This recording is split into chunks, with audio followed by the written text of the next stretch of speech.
Enggak ada. Enggak ada. Jangan dulu. Saya. Jangan dulu. Saya dari yang keterlaluan.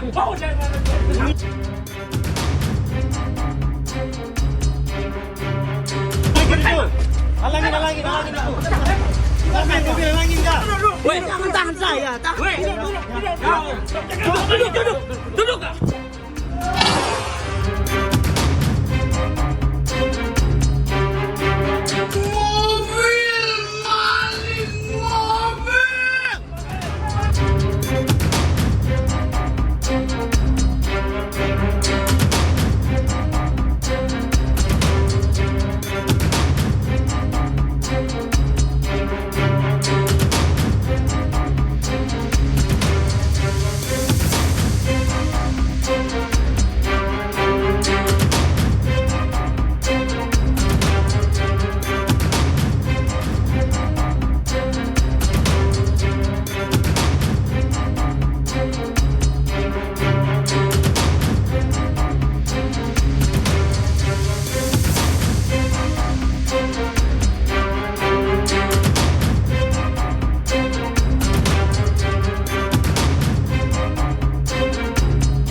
Pemirsa, kita awal informasi pagi hari ini, seorang bocah di Ponorogo, Jawa Timur melakukan aksi pencurian dan juga viral di media sosial. Iya, dalam semalam pelaku beraksi di 3 lokasi berbeda dan sempat menjadi bulan-bulanan warga.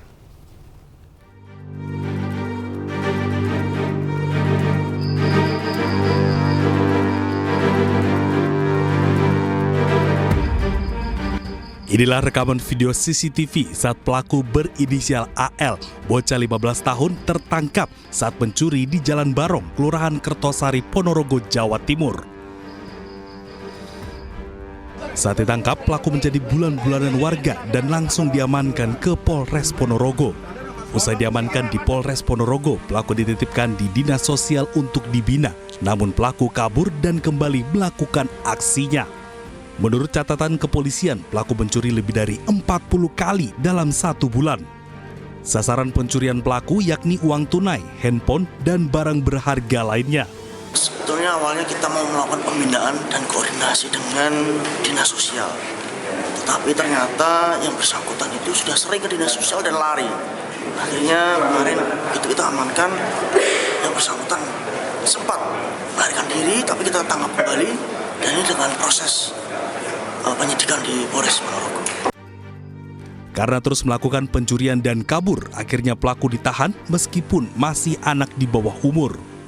Pelaku dijerat dengan pasal pencurian dan pemberatan. Kasusnya ditangani unit PPA Satreskrim Polres Ponorogo. Dari Ponorogo, Jawa Timur, Ahmad Subeki, iNews melaporkan. Berpura-pura berbelanja, 2 pria bersenjata tajam merampok sebuah minimarket di Bogor, Jawa Barat. Warga yang mengetahui aksinya langsung mengejar dan juga menganiaya pelaku.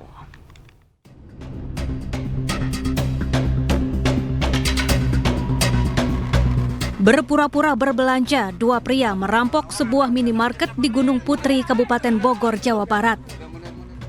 Mereka mengancam karyawan minimarket menggunakan senjata tajam. Kasir minimarket pun hanya bisa pasrah dan menyerahkan uang hasil penjualan. Kedua pelaku berhasil membawa uang 15 juta rupiah. Kedua pelaku sempat kabur dan meninggalkan sepeda motornya di depan minimarket. Namun warga yang mengejar berhasil menangkap pelaku. 1 pelaku jadi bulan-bulanan warga, sementara 1 pelaku lainnya kabur. Itu datang jam berapa tuh? Langsung masuk diikutin. Oh, jadi si penjaga toko diikutin, Pak? Iya, di belakang. Terus pelaku ada berapa orang, Pak? 2 orang. 2 orang bawa apa aja itu, Pak? 2 golok. Pelaku kemudian digiring ke kantor polisi, sementara 1 pelaku lainnya masih buron.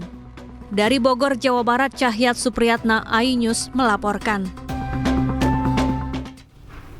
Pemirsa, polisi meringkus orang bandar narkoba di tempat persembunyiannya di tengah sawah di Padang, Sumatera Barat. Ya, pelaku yang merupakan residivis ini hendak mengedarkan sabu yang dikubur di dalam tanah.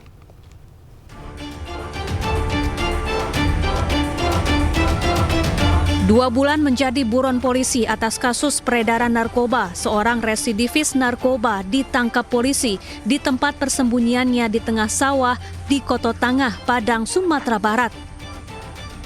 Sejumlah petugas menyusuri area persawahan dan semak-semak untuk menuju tempat persembunyian pelaku. Pelaku kemudian berhasil diringkus polisi. Polisi menemukan 7 paket sabu yang dikubur pelaku di dalam tanah. Sabu ini hendak diedarkan ke sejumlah daerah. Selain seorang residivis, dia adalah juga laporan dari warga setempat sudah meresahkan.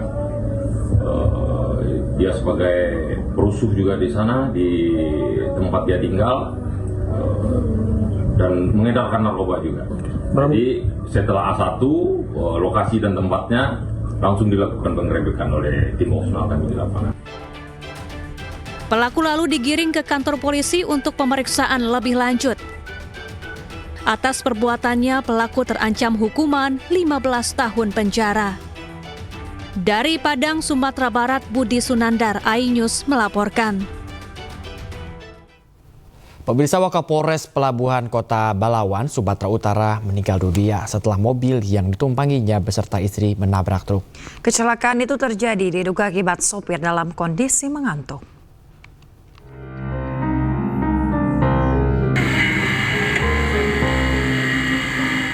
Kecelakaan maut menewaskan Wakapolres Pelabuhan Belawan, Kompol Iwan Kurnianto di kawasan pintu eksit tol Belawan, Kota Medan, Sumatera Utara. Mobil yang dikendarai ajudan menabrak belakang dump truck saat akan keluar dari pintu tol Belawan.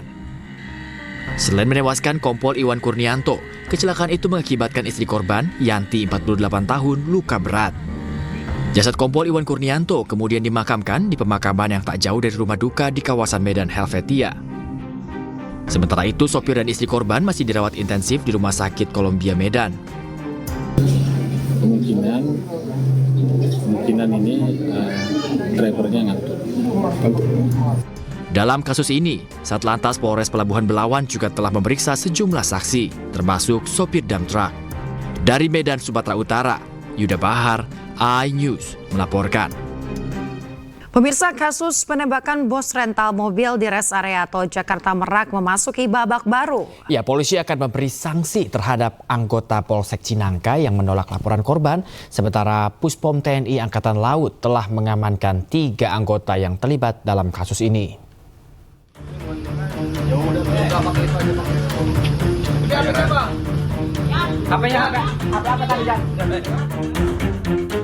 Kasus penembakan bos rental mobil memasuki babak baru. Polisi telah menetapkan 2 tersangka dalam kasus penembakan bos rental mobil di rest area tol Tangerang Merak. Tersangka AS diketahui sebagai orang yang pertama kali menyewa mobil milik korban. Sementara I adalah pihak yang menerima mobil tersebut. Tak hanya sipil, kasus ini juga melibatkan oknum anggota TNI Angkatan Laut yang berperan menembak korban di TKP. Dari hasil penyelidikan sementara, 3 orang tersebut adalah AA, RH, dan BA. Dengan pangkat Sersan 1 dan Klasi Kepala atau KLK yang telah diamankan oleh Puspom TNI Angkatan Laut. Sementara itu, Polda Banten telah memeriksa 13 orang saksi dalam kasus ini dan menemukan adanya pelanggaran karena anggotanya menolak untuk mendampingi korban saat peristiwa terjadi. Anggota kami, Saudara Bribka Dery, ini dilaporkan karena adanya dugaan penggelapan rental, ya, dan situ ada sedikit diskusi antara rental dan leasing.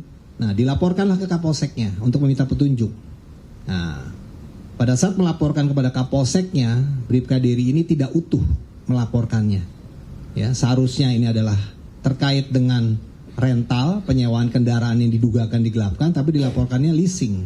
kepada Kapolseknya, sehingga Kapolsek ini menyampaikan kalau memang leasing harus ada surat dari leasing dan sebagainya, diminta dokumen. Nah, dokumen ini pun sudah disampaikan sebenarnya oleh Saudara Agam, baik itu BPKB, STNK, dan kunci cadangan. Jadi seharusnya memang anggota kita itu melakukan pendampingan, tapi tidak dilakukan pendampingan karena anggota merasa kekuatannya sedikit, jadi tidak berimbang sehingga tidak melakukan pendampingan. Padahal seharusnya anggota kita bisa melakukan permintaan tambahan dukungan ke Polres misalnya, ya, atau anggota reserse di Polsek itu sendiri, tapi itu tidak dilakukan, ya.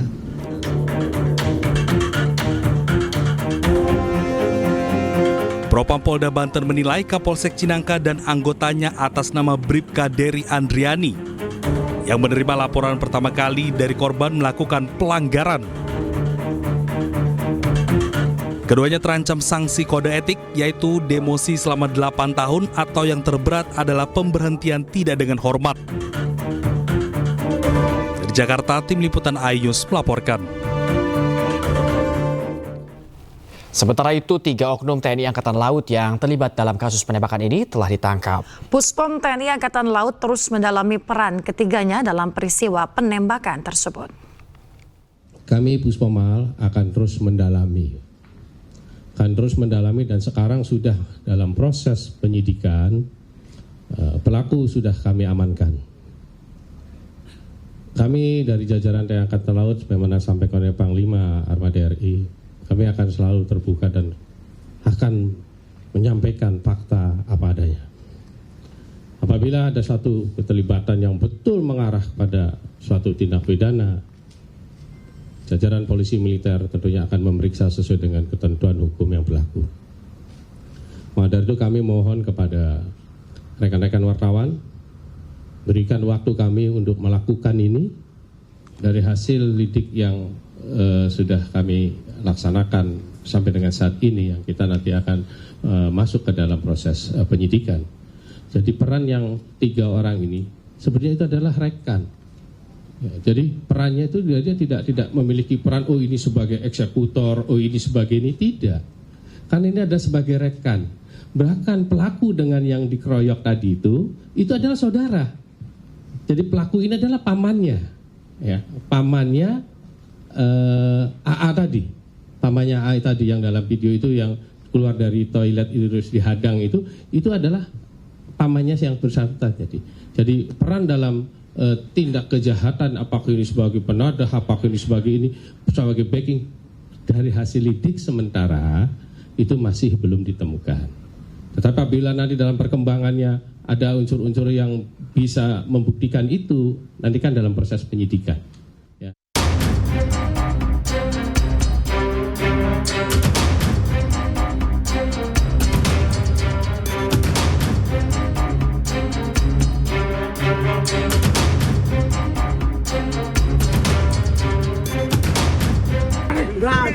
Nggak ada. Jangan dulu saya. Saya dari yang keterlaluan.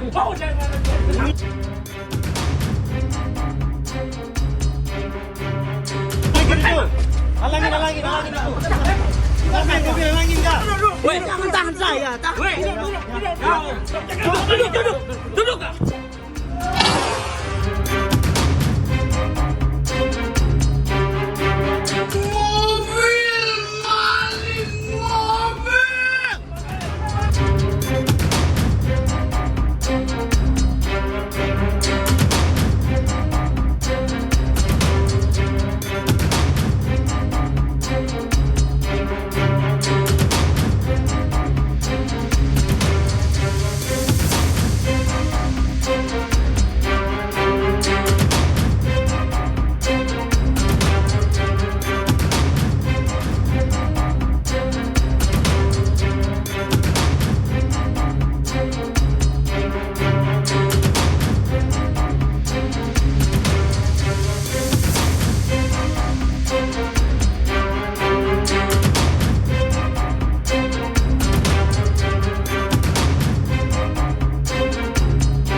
Pemirsa, pemerintah resmi telah memulai program makan bergizi gratis untuk siswa sekolah SD hingga SMA secara serentak di 26 provinsi. Iya, ratusan ribu siswa antusias menyantap menu makan bergizi yang disajikan di sekolah.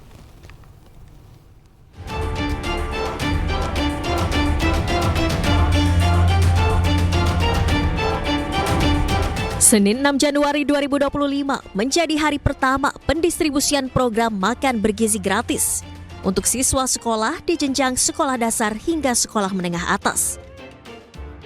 Program ini digelar secara serentak di 190 titik yang tersebar di 26 provinsi.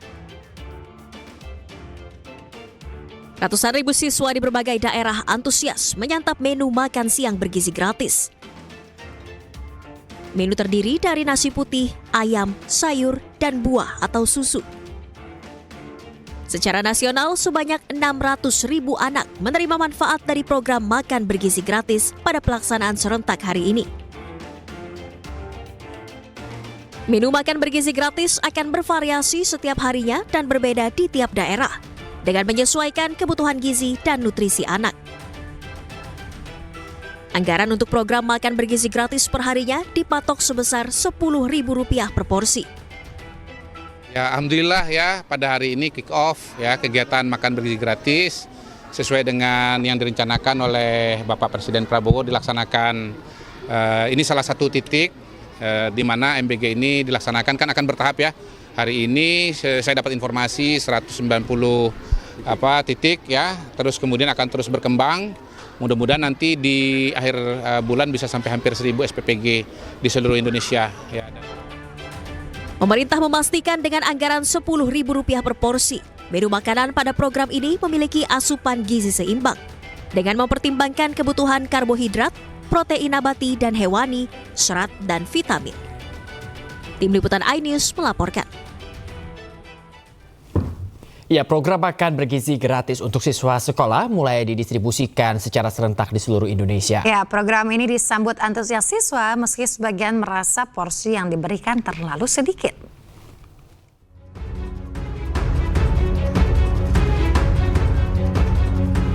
Senin 6 Januari 2025 menjadi hari pertama pendistribusian program makan bergizi gratis untuk siswa sekolah yang digelar secara serentak di 190 titik yang tersebar di 26 provinsi.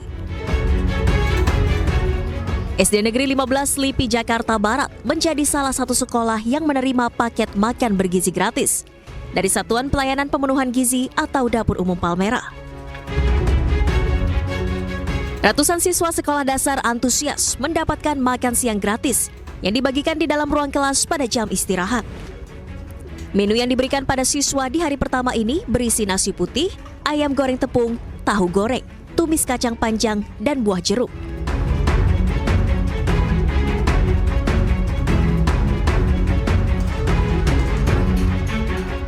Tak hanya di Jakarta, ratusan siswa SDN 03 dan 05 Cilangkap, Depok, Jawa Barat juga antusias menyantap menu makan bergizi gratis. Dengan lahap, para siswa menghabiskan porsi makan siang dengan menu nasi putih, ayam goreng tepung, tumis sayur, dan buah jeruk. Meski demikian, sejumlah siswa merasa porsi yang diberikan terlalu sedikit.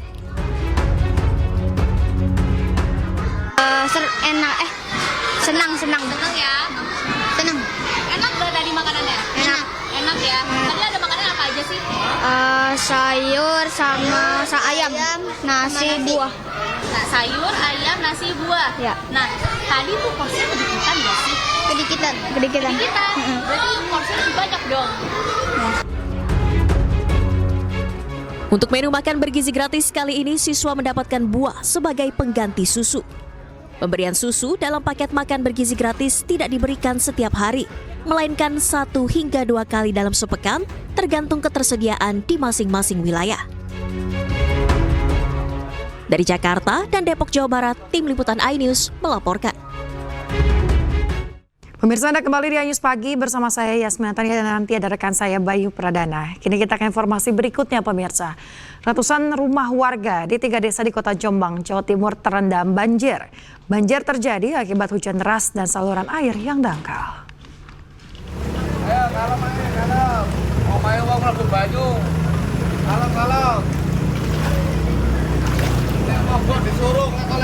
Banjir merendam sejumlah ruas jalan di Kota Jombang, Jawa Timur, Senin malam. Salah satunya di Jalan R.E. Marta Dinata, Desa Kepatihan, Kecamatan Jombang. Ketinggian air di jalan ini mencapai 50 cm. Akibatnya kendaraan yang memaksa melintas mogok hingga harus didorong.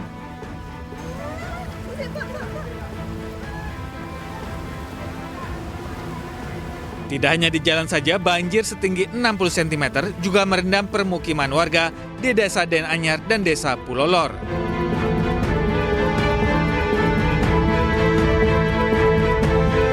Jam 4 sampai sekarang. Penyebabnya apa sih Pak banjir seperti ini? Penyebabnya selokannya kurang besar. Selokannya? Iya. Sering Pak banjir seperti ini Pak? Sering, kalau hujan Jawa Barat sering banjir sini. Pasti titik kumpulnya di sini. Sudah ada upaya dari pemerintah untuk mengatasi itu? Sudah, cuma kurang besar selokannya. Itu bangun sudah kurang besar. Jadi masih tetap banjir? Masih tetap banjir. Diperlukan upaya bersama antara pemerintah dan masyarakat untuk menanggulangi banjir. Dari Jombang, Jawa Timur, Muhtar Bagus, Anyus melaporkan.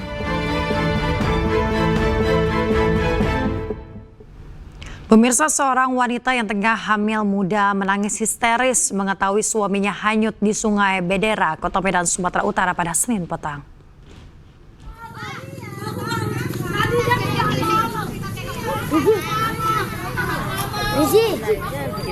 Ada yang numpang kan dulu.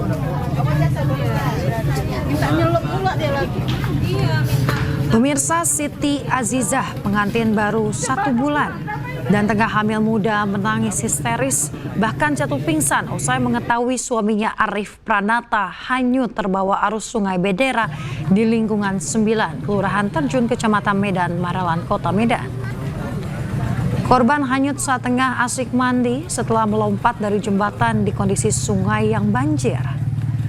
Korban diduga mengalami kram di kaki, tiba-tiba tenggelam meski sempat meminta tolong, namun rekan-rekan mengira korban sedang membuat lelucon hingga korban akhirnya tenggelam. Petugas dibantu warga masih melakukan pencarian terhadap korban.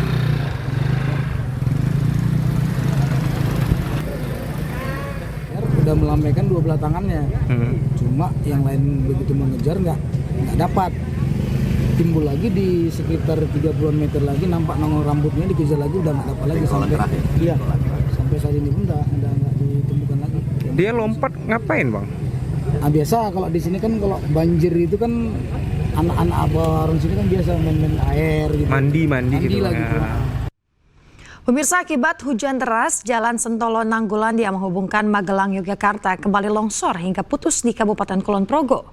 Kondisi ini membuat warga terpaksa melewati jalur alternatif dan harus memutar hingga 3 km.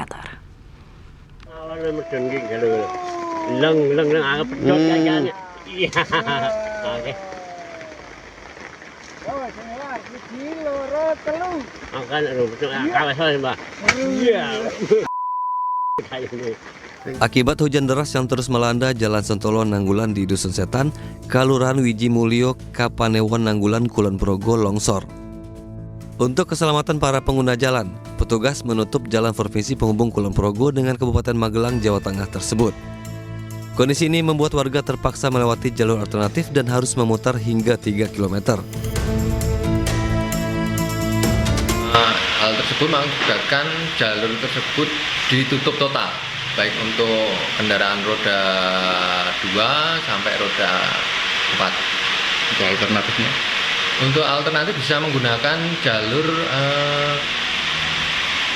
Jalan Nanggulan yang baru, yang kemarin baru saja dibangun oleh Dinas PU Kabupaten Kulon Progo.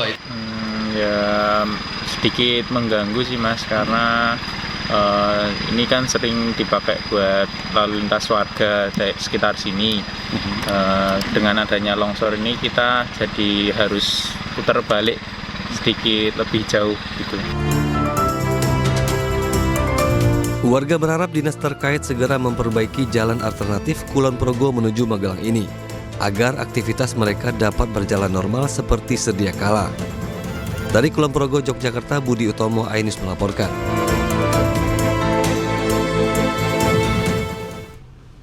Pemirsa, sebuah minibus di Lumajang, Jawa Timur ludes terbakar saat hendak isi bahan bakar di SPBU.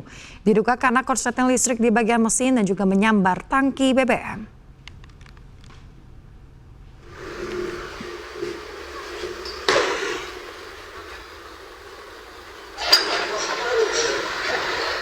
Sebuah minibus terbakar saat hendak mengisi bahan bakar di stasiun pengisian bahan bakar umum Desa Sumberjati, Kecamatan Tempeh, Lumajang, Jawa Timur. Satu unit mobil pemadam kebakaran dikerahkan untuk memadamkan api. Namun bisa ada kobaran api dengan cepat menghanguskan seluruh badan bus. Kebakaran ini terjadi diduga akibat adanya korsleting listrik di bagian mesin yang menyambar tangki BBM. Akibat peristiwa ini, pemilik bus mengalami luka bakar di bagian lengan dan langsung dibawa ke puskesmas terdekat untuk mendapatkan perawatan. Pihak kepolisian masih melakukan penyelidikan untuk mengetahui pasti penyebab kebakaran. Dari Lumajang, Jawa Timur, Yayan Nugroho, iNews melaporkan.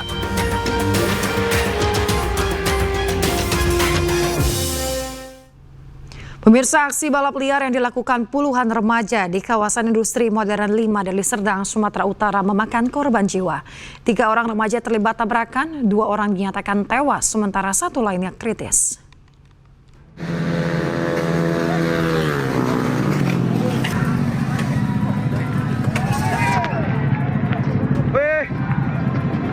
Inilah detik-detik rekaman aksi balap liar yang berujung maut terjadi di kawasan industri modern 5, Jalan Pulau Komodo 2, Percut Seituan, Kabupaten Deli Serdang, Sumatera Utara.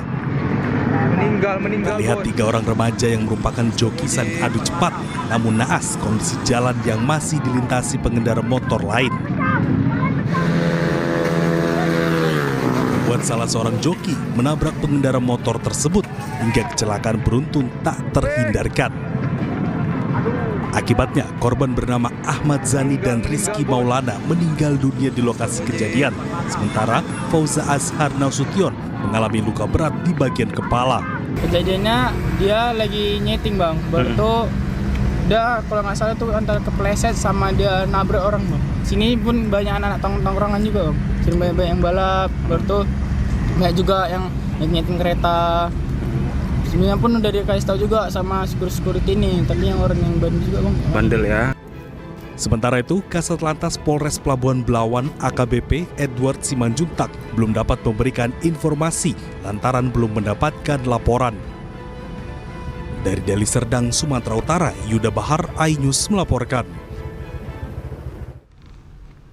Pemirsa, ratusan nelayan tangkap di Pelabuhan Samudra Kendari, Sulawesi Tenggara mogok berlayar buntut dari pemberlakuan penggunaan alat vessel monitoring system. Pemirsa, penggunaan alat sistem pengawasan satelit oleh kantor PSDKP dan PPS Kota Kendari dinilai memberatkan para nelayan. Pasalnya, para nelayan harus membeli dengan harga 13 juta hingga 17 juta rupiah. Sementara pemilik kapal harus membayar airtime per tahunnya dengan harga 7 hingga 8 juta rupiah. Kebijakan penggunaan VMS diatur melalui Peraturan Menteri Kelautan dan Perikanan Nomor 28 Tahun 2024. Nelayan meminta pemerintah mengkaji ulang penggunaan VMS yang dinilai merugikan nelayan kecil. Gerakan penolakan sehingga aktivitas hari ini dalam bentuk berlayar itu dihentikan seluruh pemilik kapal mogok. Sehingga keberadaan kita di sini meminta kepada pihak pemerintah, baik pemerintah pusat dan pemerintah daerah, utamanya PPS juga Kota Kendari, yang mempunyai kewenangan bahwasanya ini menjadi suatu dinamika yang harus diselesaikan. Kita ke informasi berikutnya, pemirsa. Bareskrim Polri menyita Hotel Bintang 4 di Semarang, Jawa Tengah yang diduga dibangun dari hasil tindak pidana pencucian uang judi online. Polisi masih mendalami kasus tersebut dan belum menetapkan tersangka.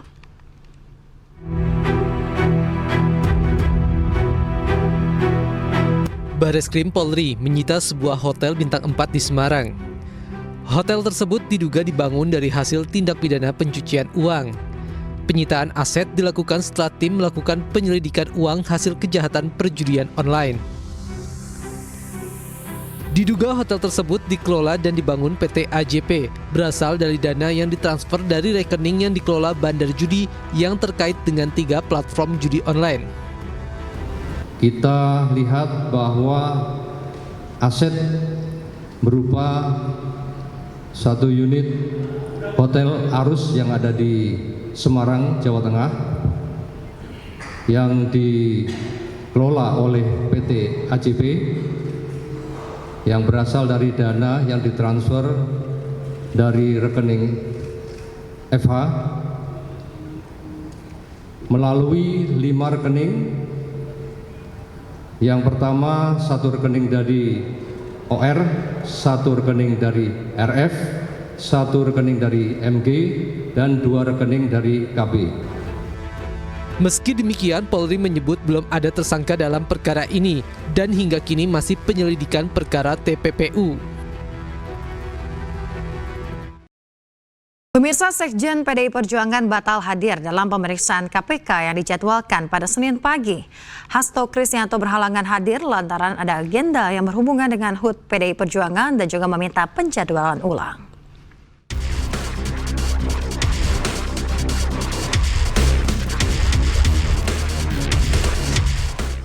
Rencananya Senin pagi, Hasto diperiksa dalam kapasitasnya sebagai tersangka kasus suap terkait pergantian antar waktu atau PAW anggota DPR RI dan perintangan penyidikan Harun Masiku. Selain memeriksa Hasto, KPK juga menjadwalkan pemeriksaan terhadap mantan komisioner KPU Wahyu Setiawan sebagai saksi dalam kasus yang menjerat Hasto Kristianto. Namun Sekjen DPP PDI Perjuangan Hasto Kristianto meminta penjadwalan ulang panggilan KPK hari ini. Absennya Hasto berkaitan dengan rangkaian kegiatan hari ulang tahun PDI Perjuangan yang akan digelar 10 Januari 2025. Terkait panggilan KPK terhadap Saudara Sekjen DPP PDI Perjuangan Mas Hasto Kristianto pada hari ini, kami ingin menyampaikan beberapa hal berikut. Pertama, Saudara Sekjen DPP PDI Perjuangan Mas Hasto Kristianto belum dapat memenuhi panggilan KPK hari ini karena ada agenda, ada jadwal yang sudah disusun sebelumnya sebelum surat panggilan KPK itu datang. Yang kedua, PDI Perjuangan dan Saudara Sekjen DPP PDI Perjuangan Mas Hasto Kristianto akan selalu taat hukum, akan selalu mengikuti semua prosedur. Namun karena ada rangkaian hari ulang tahun Partai Demokrasi Indonesia Perjuangan pada tanggal 10 Januari tahun 2025, maka Saudara Sekjen tidak bisa memenuhi panggilan KPK pada hari ini.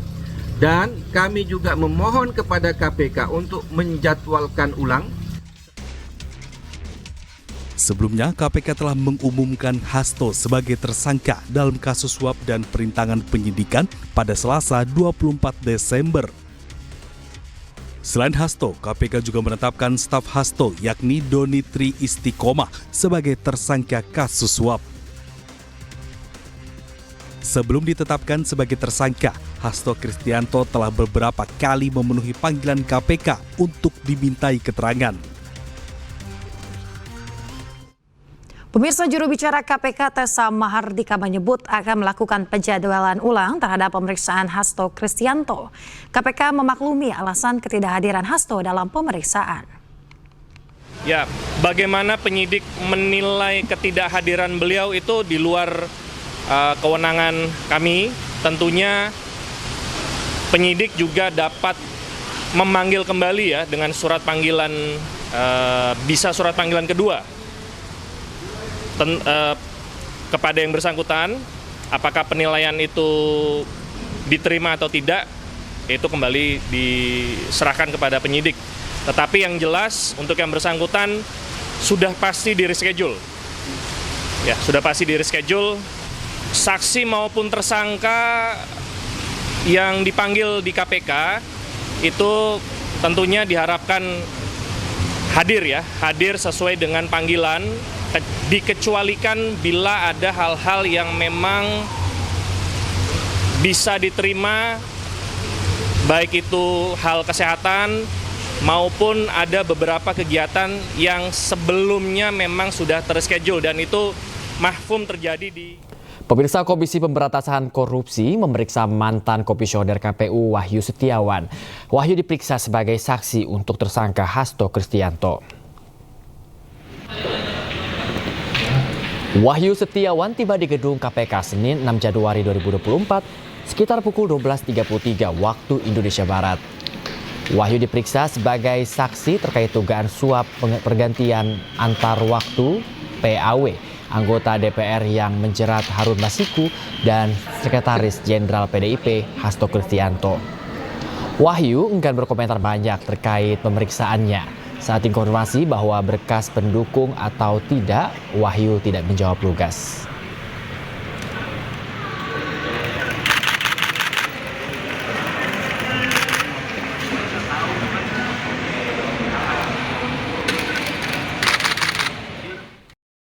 Pemirsa, kabar baik bagi calon jemaah haji. Pemerintah Indonesia mengumumkan biaya haji tahun 2025 sebesar 89,4 juta rupiah dengan setoran jemaah haji sebesar 55,4 juta rupiah.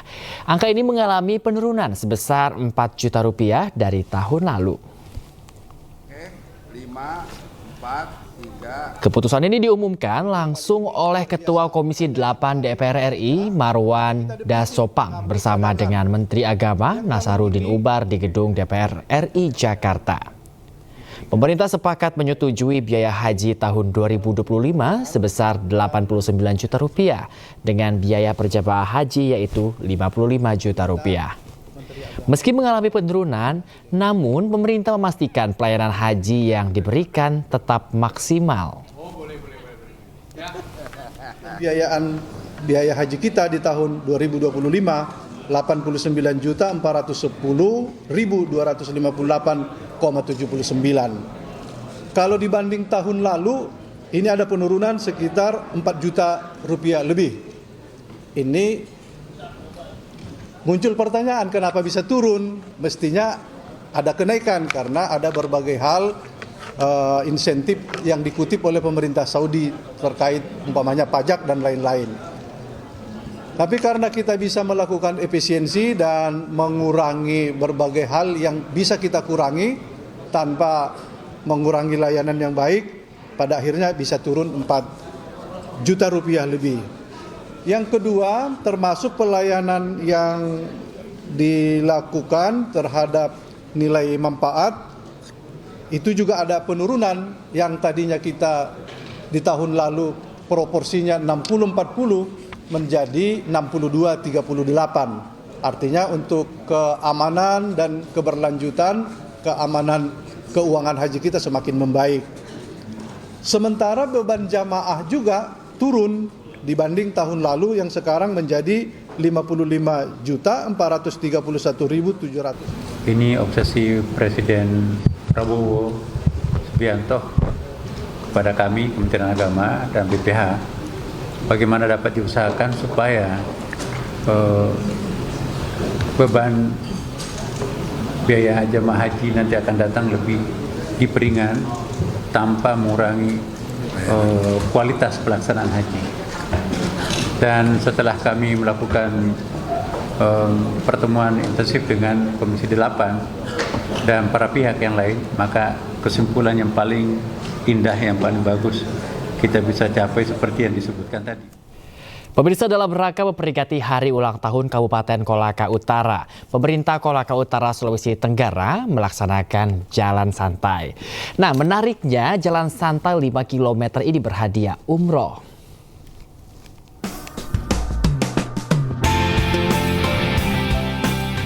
Pemerintah Kolaka Utara gelar jalan santai sejauh 5 km. Acara yang digelar dalam rangka merayakan Hari Ulang Tahun Kabupaten Kolaka Utara ini dimulai dan diakhiri di alun-alun Lasusua.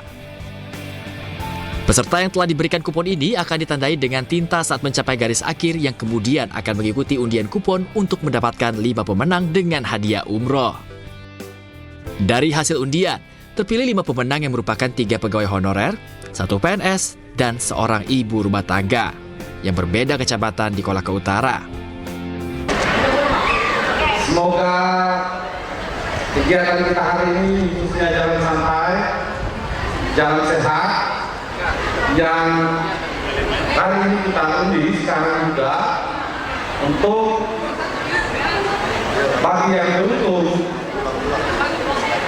diberangkatkan umroh oleh pemerintah daerah Kabupaten Kolaka Utara sebanyak 5 orang, dan semoga yang mendapatkan keberuntungan ini diberikan kesehatan sehingga sampai di Mekah dan Madinah. Kemudian ini saya berdoa semoga yang dapat nomor undian ini mendoakan para bupati yang telah berjasa membangun Kolaka Utara. Dengan hadiah umroh yang diberikan, diharapkan para pemenang dapat mengantarkan doa di Tanah Suci agar kedepannya Kabupaten Kolaka Utara dilimpahkan dengan berkah dan kebaikan. Dari Kabupaten Kolaka Utara, Israel Yanas, iNews melaporkan. Persatuan Sepak Bola Seluruh Indonesia atau PSSI resmi memecat pelatih Timnas Indonesia Shin Tae-yong. Pemecatan dilakukan setelah STY melatih timnas sekitar 5 tahun.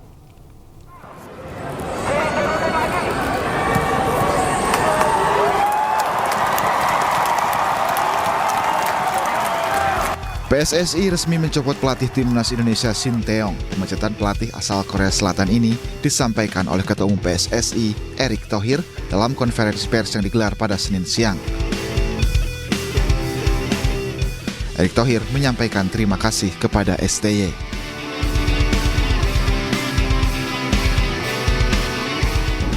Kita mengucapkan terima kasih kepada kinerja Coach Shin Tae-yong selama ini, dan hubungan saya sangat baik, dan kita lakukan yang terbaik untuk program-program yang dikehendaki. Tetapi tentu dinamika daripada tim nasional ini perlu juga menjadi perhatian khusus oleh kami dalam evaluasi. Kita melihat perlunya ada pimpinan yang bisa lebih menerapkan strategi yang tentu disepakati oleh para pemain, ya, komunikasi yang lebih baik, dan tentu implementasi program yang lebih baik juga secara menyeluruh untuk tim nasional. Dan Pak Marji sudah ketemu Coach Shin Tae-yong tadi pagi, dan Coach Shin Tae-yong sudah menerima ya surat menyuratnya. Nanti tentu ada proses yang berikutnya mengenai hubungan kita yang sudah berakhir, dan saya mengucapkan sekali lagi terima kasih.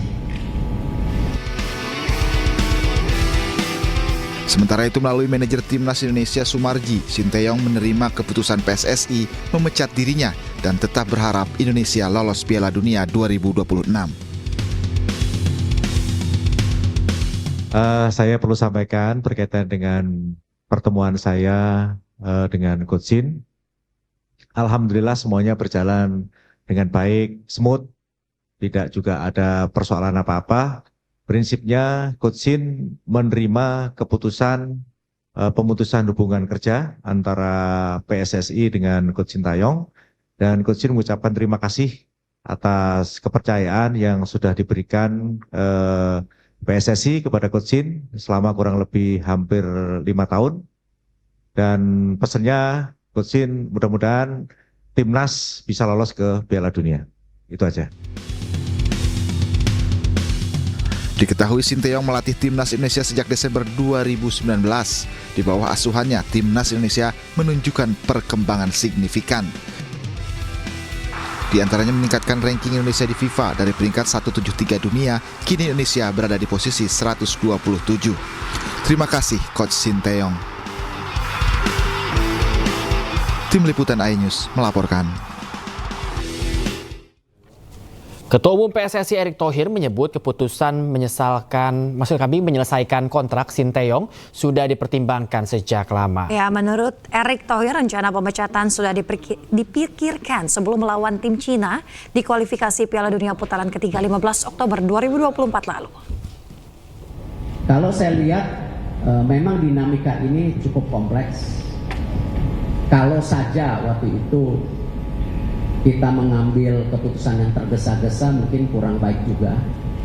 Tetapi kita sudah dirasakan sejak pertandingan, bahkan sebelum pertandingan Indonesia melawan China. Ya, cuman waktunya terlalu mepet waktu itu. Waktunya terlalu mepet dan ya yang terbaik ya hari ini. Karena kita masih punya waktu hampir 2,5 bulan untuk persiapan. Karena saya juga tidak mau ya mengambil sebuah keputusan yang membuat tentu keadaannya tidak baik. Nah, cuman dengan segala evaluasi perhitungan, waktu 2,5 bulan ini cukup. Ya, tidak tergesa-gesa hanya pada saat waktu dinamika yang terjadi. Pemirsa, melalui media sosial, pemain Timnas Indonesia mengucapkan terima kasih kepada Sinteyong. Sejumlah pemain Indonesia menanggapi pemberhentian Sinteyong sebagai pelatih Timnas Senior Indonesia. Melalui media sosial Instagram, Jay Itses, Ragnar Oratmangun, Martin Paz, Marcelino Ferdinand, hingga Asnawi Mangkualam mengucapkan terima kasih ke Sinteyong.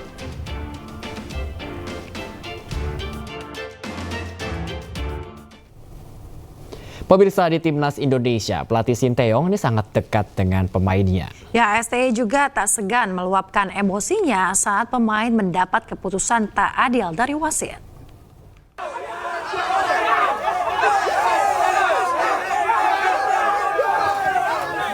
Pemandangan para pemain Timnas yang kerap bercanda dengan Sinteyong seperti ini mungkin tidak akan bisa kita lihat lagi.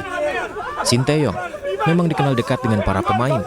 Saat jeda istirahat latihan, tak jarang pemain iseng ke Sinteyong seperti menceburkan Sinteyong ke kolam air dingin ini. Para pemain kompak mengangkat STY dan membasahi pelatih Korea Selatan itu. Sinteyong juga menjadi teman bercanda yang menyenangkan bagi para pemain.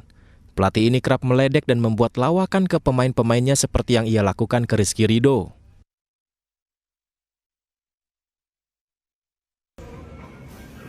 Rizky Ridho juga pernah mengerjainya, mengganggu STY yang bermain mini basket, dan tawa canda seperti ini sering muncul selama Sinteyong melatih di Timnas. Momen menyenangkan lainnya yang tak akan bisa dilupakan adalah kemenangan tim nasional Indonesia bersama Sinteyong melawan negara kelahirannya Korea Selatan. Tidak ada yang memprediksi Indonesia muda bisa menang saat itu. Namun di luar dugaan, STY membawa skuad mudanya membalikkan prediksi banyak orang. Korea Selatan bisa dikalahkan.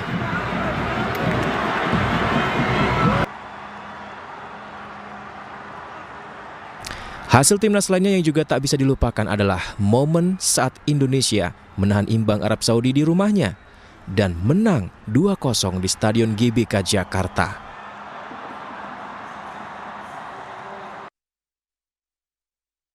Sinteyong tak segan mengamuk dan marah saat pemainnya dilanggar keras lawan, tapi tak mendapat keadilan dari wasit. Sinteyong berani berteriak, berani berbicara, berani mendekati wasit untuk membela pemainnya.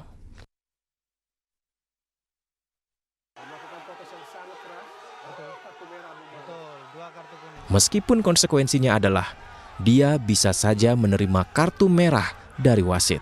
Jika kita melihat dengan tayangan ulang, jelas itu sebuah tackle yang bersih ya, karena mengenai bola terlebih dahulu ya. Jadi kaki itu mengenai bola terlebih dahulu.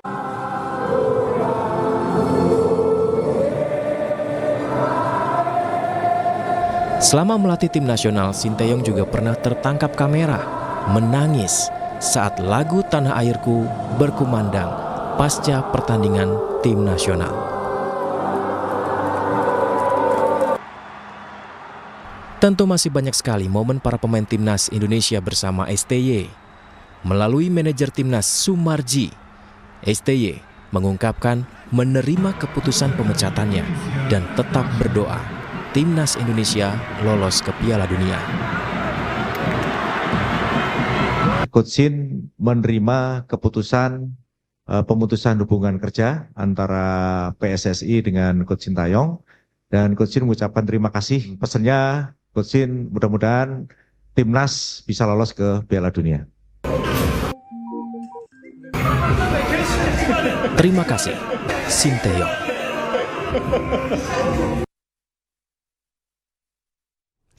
Pemirsa, meski sudah ada isu Patrick Kluivert jadi pengganti Sinteyong, Ketua Umum PSSI menyatakan pengganti Sinteyong akan diumumkan dalam waktu dekat. Ya, namun demikian Erick Thohir enggan menjelaskan sosok pengganti Sinteyong tersebut.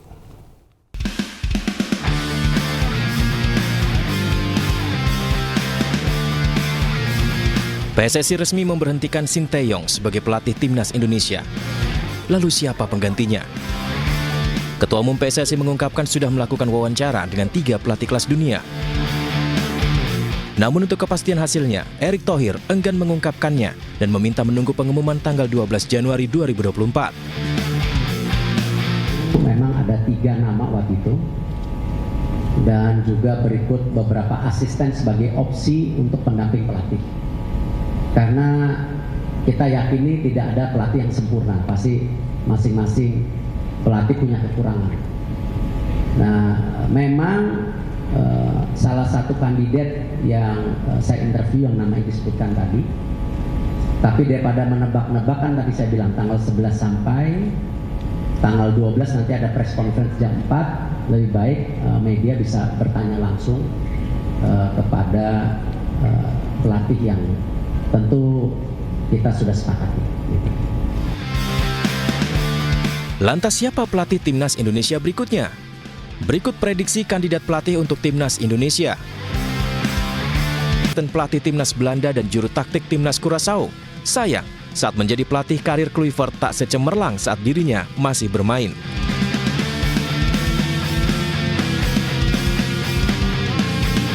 Dua, Louis van Gaal. Louis van Gaal, 72 tahun, merupakan salah satu pelatih terbaik dunia. Bagaimana tidak? Sejumlah klub besar Eropa pernah ditanganinya. Ajax Amsterdam, Barcelona, Bayern Munchen, dan Manchester United. Klub-klub besar ini pernah merasakan tangan dinginnya. Bahkan bersama Timnas Belanda, ia membawanya ke peringkat ketiga Piala Dunia 2014.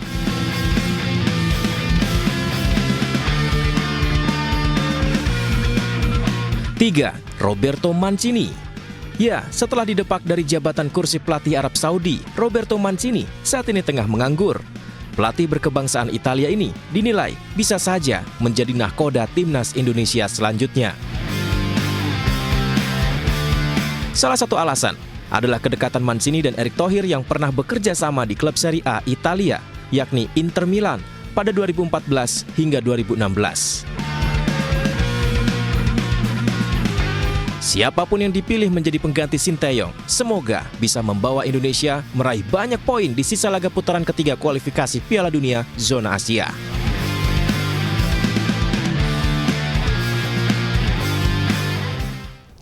Pemirsa, kebersamaan Sinteyong dengan Timnas Garuda berakhir di tahun 2025 selama memimpin Timnas. Sejumlah prestasi dicatatkan skuad Garuda bersama dengan Sinteyong. Ya, berikut adalah sejumlah prestasi pemirsa yang diraih Timnas di tahun 2024.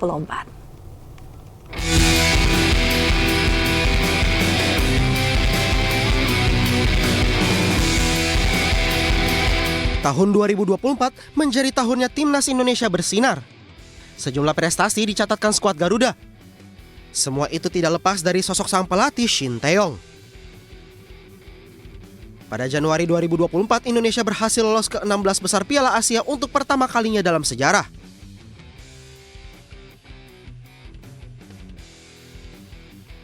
Tiga bulan berselang, giliran Timnas U23 yang mencetak sejarah. Tidak hanya lolos dari fase grup, tapi Garuda Muda finish di peringkat 4 Piala Asia U23.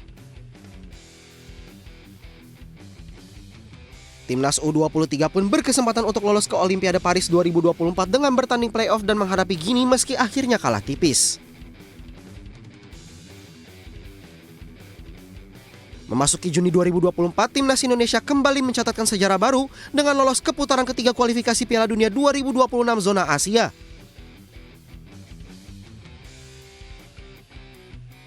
Sedangkan di putaran ketiga sendiri, performa skuad Garuda terbilang cukup baik untuk menghadapi sejumlah negara-negara besar Asia.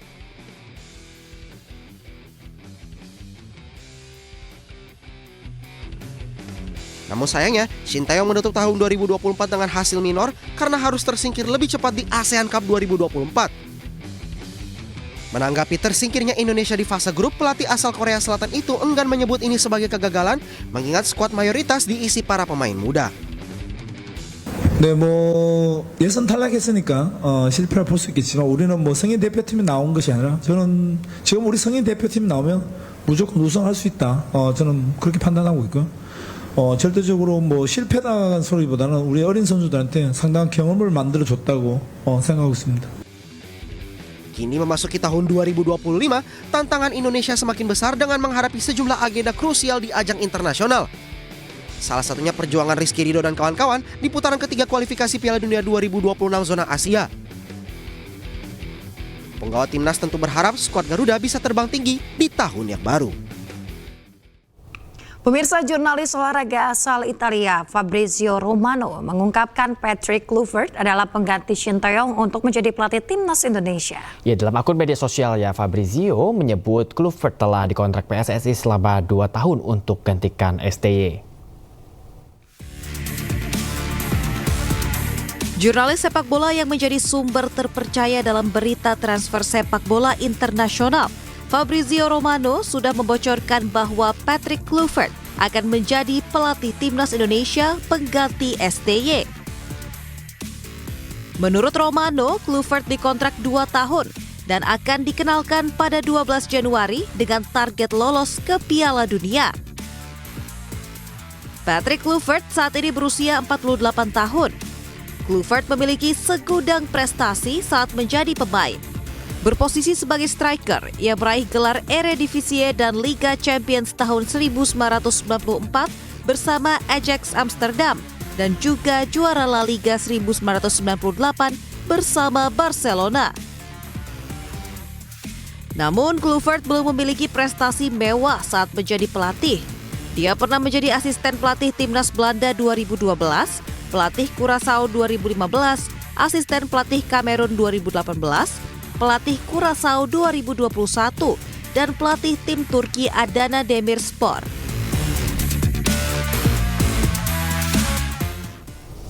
Pemirsa, mantan pemain legendaris Belanda Patrick Kluivert disebut-sebut akan menjadi pelatih timnas Indonesia menggantikan Shin Tae-yong. Ya, secara karir pemain, pemirsa, Kluivert pernah merumput di beberapa klub di Eropa. Bahkan karir Patrick di klub cukup cemerlang. Namun karir sebagai pelatih belum teruji. Seperti apa rekam jejak Patrick Kluivert? Berikut liputannya untuk Anda. Pemirsa, Patrick Kluivert pernah bermain di beberapa klub di Eropa seperti di Ajax Amsterdam, AC Milan, Barcelona. Patrick juga pernah bermain di Barcelona, Newcastle United, Valencia, PSV Eindhoven, dan Liga Prancis Lille. Sementara dari karir kepelatihan, pemirsa, pria asal Belanda ini pernah melatih di tim muda Ajax Amsterdam dan FC Twente. Menjadi asisten pelatih timnas Belanda, pelatih kepala Curaçao, dan asisten pelatih Kamerun pada tahun 2018 hingga 2019. Selain itu, Kluivert juga pernah menjadi pelatih di klub Turki Adana Demirspor pada tahun 2023 hingga 2024. Sebagai pelatih asal Belanda, Kluivert dianggap memiliki kelebihan, salah satunya bisa bahasa Belanda dan juga dekat dengan budaya Indonesia. Saat ini banyak pemain timnas yang merumput di Belanda. Selain itu, pemirsa, banyak timnas yang memiliki darah keturunan Indonesia Belanda. Terima kasih Anda masih di News Pagi, pemirsa. Kita ke informasi berikutnya. Di mana diduga akibat korsleting listrik, sebuah rumah berlantai 2 di Jalan Sukaria, Kota Makassar, ludes terbakar. Kencangnya angin membuat api dengan cepat membakar seisi rumah yang juga dijadikan sebagai tempat laundry. Warga di sekitar lokasi bahu-membahu memadamkan api dengan alat seadanya. Petugas damkar Kota Makassar mengerahkan 8 unit mobil damkar dengan 30 personil. Api pun dapat dikuasai setelah petugas berjibaku memadamkan api selama 1 jam lamanya. Usaha laundry, satu unit rumah di Jalan Sukaraya 8 terjadi sekitar pukul 9.30. Saya arahkan armada dari posko pengayoman sekitar 4 unit, 1 mobil penembat, 2 mobil tangki dan 1 rescue.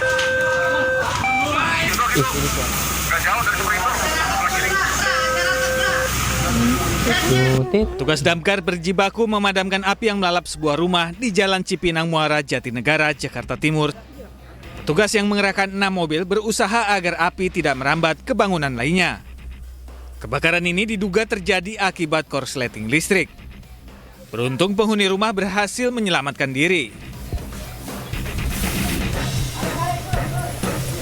Yang terbakar 1 unit rumah, untuk dugaan sementara konsleting listrik. Sempat ada perambatan bang pada saat kebakaran ini? Alhamdulillah, untuk sementara ini tidak ada perambatan, hanya 1 unit rumah. Bang, ada korban nggak bang? Dan ada korban nggak dan berapa mobil yang diterjunkan? Ada 1 kakak 2 jiwa, alhamdulillah keduanya. Api akhirnya berhasil dipadamkan 1 jam kemudian. Dari Jakarta, Rio Manik, Anyus melaporkan. Pemirsa, tak hanya di kota besar saja, program makan bergizi gratis didistribusikan hingga ke daerah pelosok. Ya, siswa pun ini antusias mendapatkan makan siang gratis sehingga bisa menghemat uang jajan.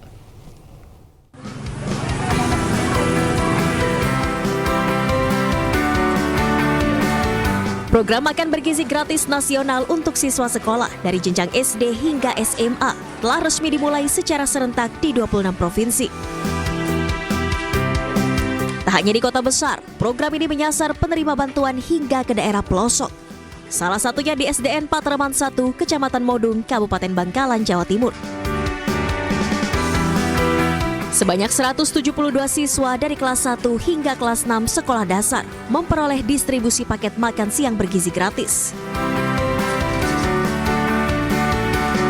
Dengan lahap, siswa menyantap menu yang diberikan, yakni nasi putih, sayuran, ayam, susu, dan buah. Senang dapat makan gratis. Biasanya siang saya beli di kantin. Biasanya kan juga ada makan. Ini isinya apa aja? Ada ayam sama ada sayur, ada nugget sama buah. Gimana rasanya? Enak. Program makan bergizi gratis juga menyasar sekolah di Kota Gorontalo. Salah satunya di SDN 74, SMP 8, dan SMK Tridharma Kota Gorontalo. Penyaluran MBG di Kota Gorontalo untuk tahap awal baru dilaksanakan di 14 sekolah atau menyasar sekitar 2.882 siswa. Meski demikian, secara umum pelaksanaan MBG di hari perdana di Kota Gorontalo berjalan lancar. Menu yang disajikan pun cukup komplit, meliputi nasi putih, ayam goreng kecap, tahu goreng, sayur capcay, dan buah semangka. Menu dari program makan bergizi gratis ini akan bervariasi setiap harinya, menyesuaikan kebutuhan gizi dan nutrisi untuk siswa sekolah. Tim Liputan iNews melaporkan. Pemerintah resmi memulai program makan bergizi gratis secara serentak di 190 titik, di mana salah satunya di Sidoarjo, Jawa Timur. Ya, pembagian makanan bergizi gratis untuk siswa sekolah di Sidoarjo ternyata tidak hanya menyasar ke sekolah TK atau SD pemirsa, namun juga menyasar siswa SMA.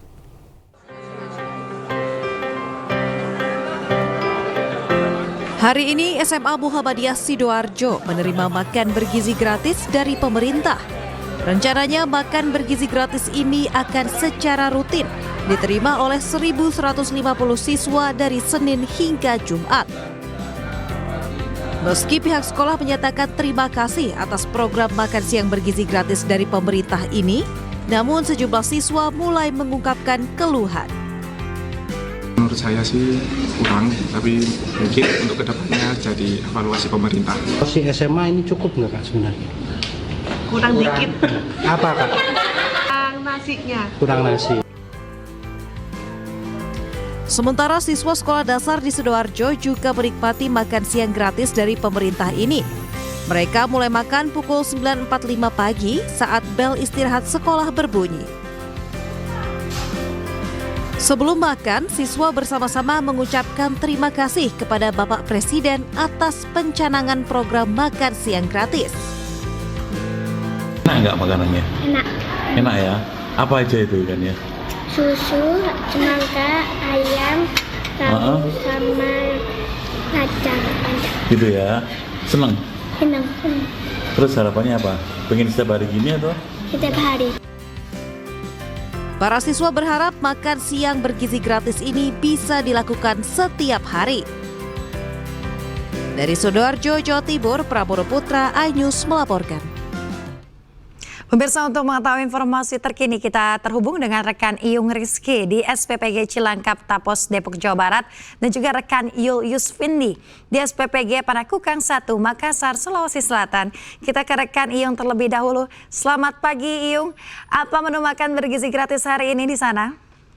Selamat pagi Yasmin dan juga pemirsa. Saat ini saya sedang berada di SPPG Cilangkap Tapos, di mana saat ini seperti kemarin petugas dari SPPG sedang menyiapkan menu makanan yang akan dibagikan ke sekitar 3.000 peserta didik di Kota Depok, tepatnya di Cilangkap. Kalau di wilayah ini, di SPPG Cilangkap ini memang ada 3.000 porsi yang akan dibagikan ke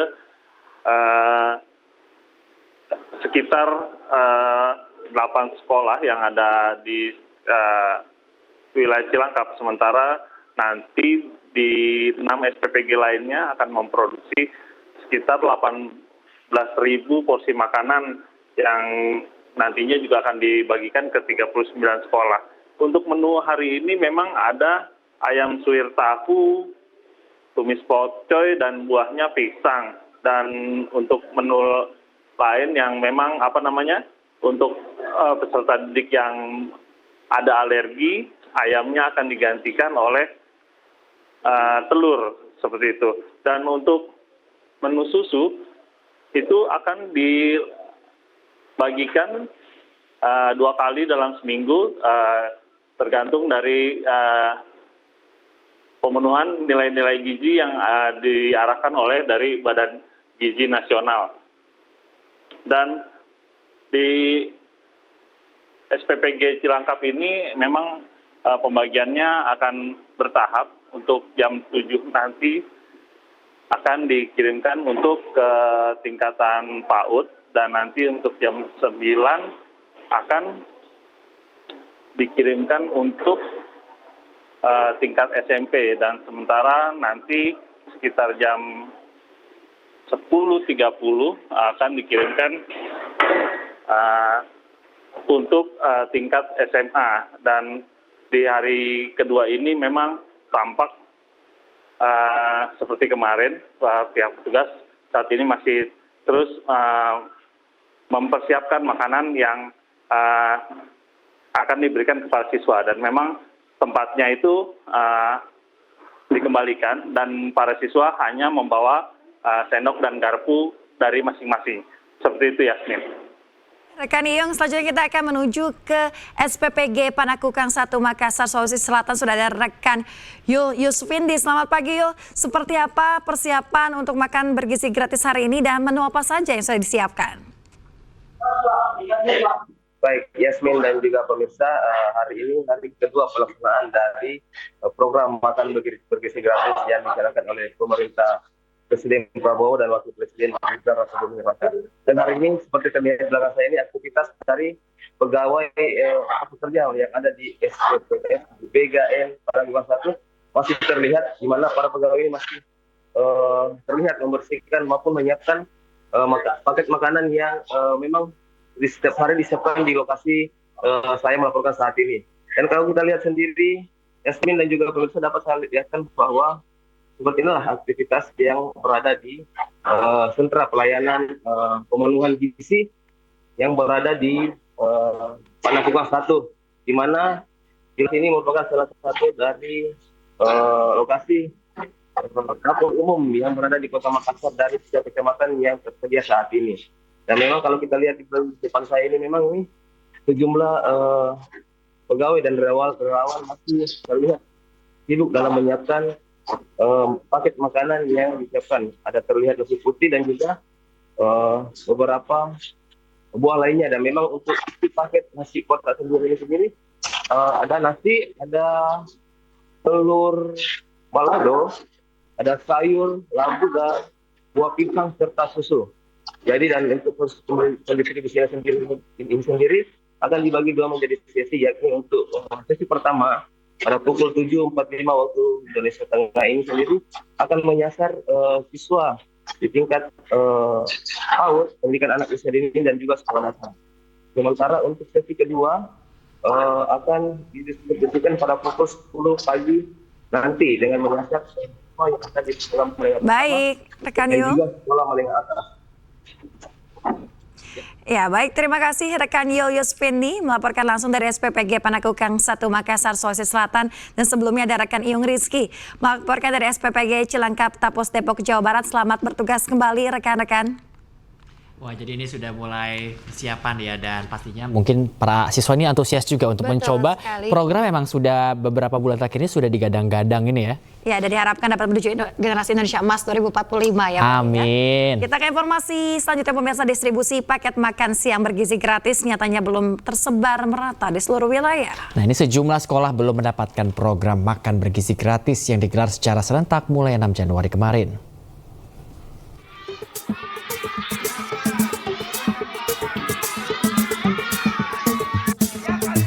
Program makan bergizi gratis yang digelar pemerintah di 190 titik di 26 provinsi di Indonesia nyatanya belum tersebar secara merata. Salah satu sekolah yang belum menerima manfaat program ini adalah Madrasah Ibtidayah Darul Ulum di Kecamatan Cihara, Lebak, Banten. Selain tak terjangkau program pemerintah, sekolah yang berada di pelosok daerah di Pulau Jawa ini juga kekurangan ruang kelas yang mengharuskan siswa belajar secara bergantian dengan siswa lain. Karena hanya terdapat 4 ruang kelas untuk 150 siswa. Sampai saat ini kan seharusnya menurut berita gitu kan, hari ini kita mulai makan gratis, tapi sampai saat ini kita belum ada konfirmasi dari petugas gitu kan yang mengelola makan gratis itu. Hal serupa juga terjadi di SMP Negeri 1 Kota Cirebon, Jawa Barat.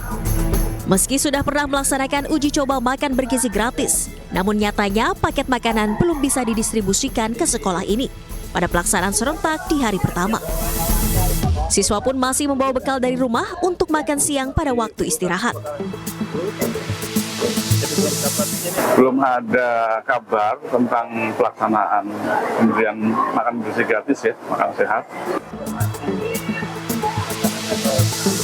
Sejumlah sekolah di pelosok pun berharap program makan bergizi gratis dapat segera didistribusikan secara merata di seluruh wilayah di Indonesia. Tim Liputan iNews melaporkan. Nah, pemirsa, pemerintah Kolaka Utara, Sulawesi Tenggara panen ikan dan sayuran untuk dibagikan ke setiap dinas setempat. Ya, ikan dan sayuran yang dipanen ini nantinya akan dibagikan kepada ribuan siswa dalam program makan bergizi gratis. Oh, mantap Pak. Banyak ini. Yang kita harus banyak, Pak. Dalam rangkaian peringatan Hari Ulang Tahun Kabupaten Kolaka Utara, Pemda Kolaka Utara memanen ikan dan sayuran. Mantap, Pak. Uniknya, Pemda memanfaatkan lahan tidur sepanjang 5 hektar untuk menanamkan ragam sayuran ini. Sementara bibit ikan disebar di sejumlah kolam di Kota Susua. Ragam sayuran dan ikan yang dipanen ini nantinya akan diolah sebagai lauk dari program makanan bergizi gratis. Rencananya, sebanyak 28.000 siswa akan mengikuti program ini di alun-alun Susua. Dengan puluhan ribu peserta, gerakan ini ditargetkan cetak rekor muri untuk menjadi inspirasi bagi daerah lainnya di Indonesia.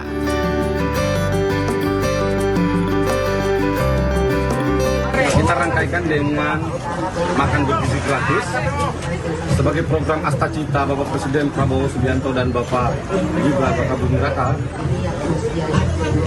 Ini kita Kolaka Utara sudah lebih awal dari 3 bulan yang lalu, pemerintah daerah bersama dengan komunikasi pimpinan daerah menyediakan pangannya melalui penaburan benih ikan. Ada kurang lebih 100.000 benih ikan dan sayur mayur yang ditanam oleh Dinas Pertanian dan juga para kepala desa dan para camat. Program Bapak Presiden, seluruh kabupaten se-Indonesia, seluruh daerah Indonesia harus bisa mengambil contoh di Kolaka Utara. Bahwa kita, pemerintah daerah harus memiliki stok pangan tersendiri. Ikan, sayur, beras, telur. Jadi seluruh daerah itu harus menyiapkan sendiri. Selain menjadi daerah yang mandiri pangan, dengan program ini diharapkan dapat membuka peluang usaha bagi para petani dan penambak ikan. Dari Kabupaten Kolaka Utara, Israel Yanas, iNews melaporkan.